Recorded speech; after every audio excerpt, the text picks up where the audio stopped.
What's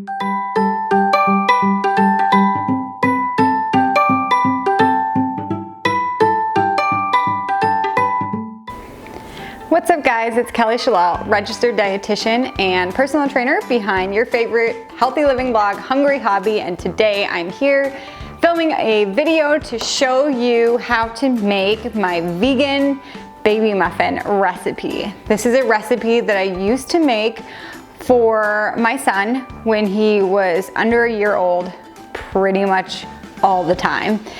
He had an egg and dairy issue, and took a long time to find out his food sensitivities, and once we did, we had to withhold eggs and dairy for quite some time, and I came up with this recipe that doesn't have a lot of sugar in it. It's apple cinnamon flavored so that he would like it, and perfect for a baby under 1, whether baby is avoiding eggs for food sensitivity reasons or because you don't consume animal products in your house. Either way, it's the perfect recipe, so I hope you enjoy. But before we get started, make sure to hit that subscribe button below and the bell notification button so that you never miss a recipe. I post toddler and baby friendly recipes all the time if that's what you're looking for, as well as healthy recipes for mama, and I hope that you subscribe so that you never miss a recipe. All right, let's get started. If you have questions on MSPI, which is what my son had, it's milk soy protein intolerance, I will link to our breastfeeding journey and what it was like breastfeeding a baby with MSPI and trying to figure out all that below. So make sure you check that out as well. So to get started with this recipe, we first have to make an egg substitute. Now, I tried several egg substitute brands and I liked many of them.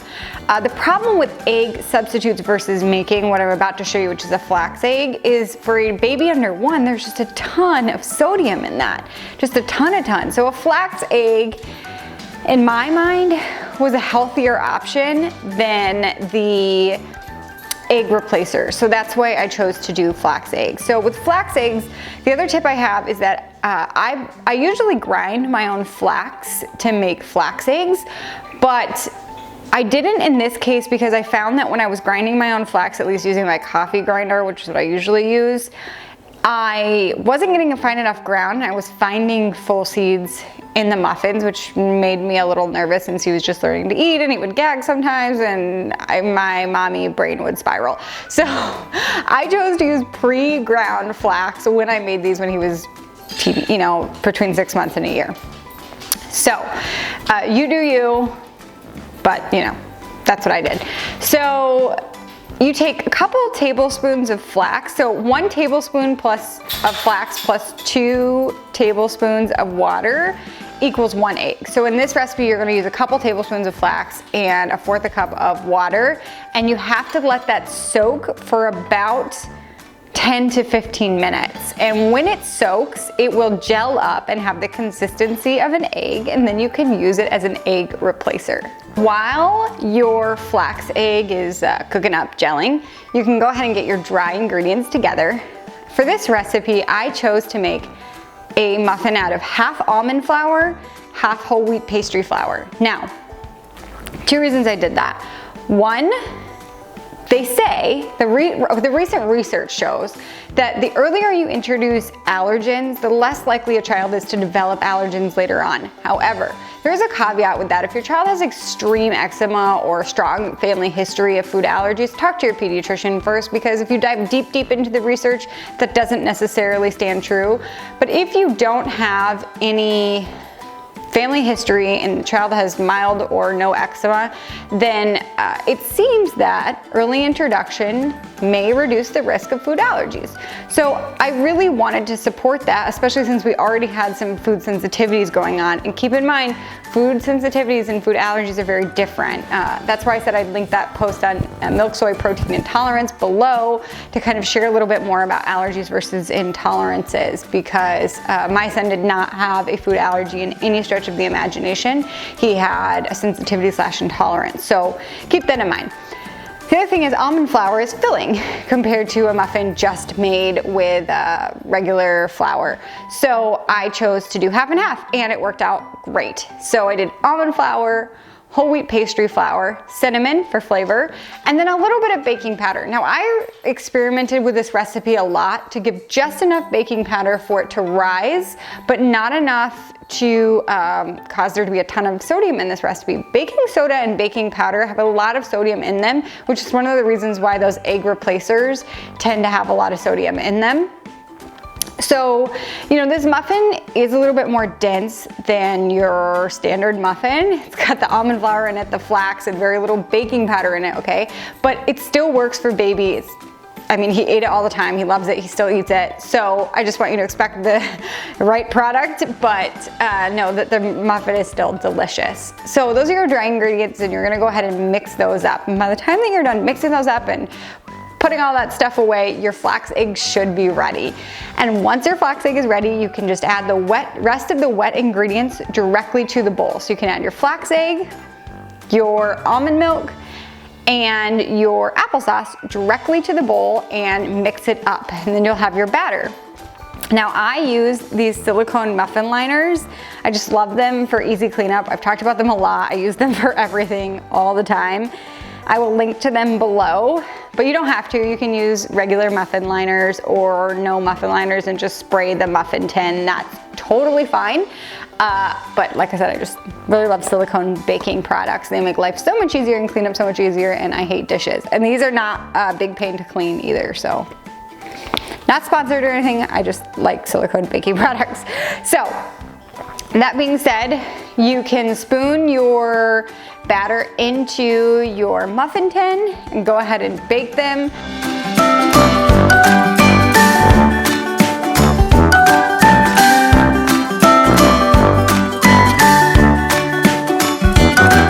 A little tip is to turn your baking sheet around halfway, and anytime you bake anything ever for more even baking.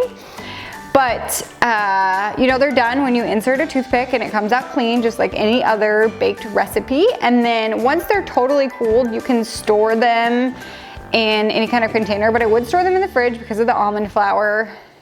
And you can also freeze them, and I have like a bunch in the freezer right now, and they're just like such a perfect healthy snack to pull out and defrost or directly from the freezer for a healthy breakfast or healthy snack. My son loves these with like jam on top, and since they already have lots of healthy fat in them, it's a, you know, good trade-off. But before we did a lot of jam, when he was again under a year old, he would do these just plain and loved them. And the one tip I do have is, because they are a little dense when they come out of the fridge, I would microwave them for 20 to 30 seconds, and then they kind of air up and lighten up and they're not so dense. So that does help as well, but I fed them to him plenty of times, taking them on the go and cutting them into bite-sized pieces. And I've gotten a little bit more liberal with his sugar salt intake now that he's almost 18 months old at this point when I'm filming this video, but they were great when he was under a year. And now I do make this recipe with regular eggs, as he is able to tolerate eggs baked in things now. We haven't tried it in a while, but he still does not do well GI symptom wise with just regular scrambled eggs. So that doesn't work for us. The other thing about including whole wheat pastry flour in this recipe, where I tend to do a lot of gluten-free recipes, the thing about including whole wheat pastry flour in this recipe is kids with egg allergies and sensitivities tend to do better when eggs are baked with a gluten-containing flour. And something about the combination seems to denature the egg protein correctly, which is a fancy way of saying break it down correctly so that kids with allergies or sensitivities are maybe better able to tolerate it. So that was another reason for including whole wheat pastry flour in this recipe. So yeah, that's how you make it, and I hope that your little one enjoys it, and let me know if you try it. And as always, if you have any modifications that you try, like you do a chia egg instead of a flax egg or something like that, please let us know, because I know that people always love to hear modifications. You don't always have ingredients on hand, especially nowadays. So please leave a comment, tag me at @hungryhobbyrd if you make this on Instagram, and leave a comment here or on the blog, and we would all appreciate it. Until next time, I will see you guys later, and make sure, if you haven't already, hit that red subscribe button and the bell notification, because like I said, I upload videos every single week, and I'd love to have you back and talk to you about nutrition and share healthy recipes. So have a wonderful rest of your week, guys. Bye.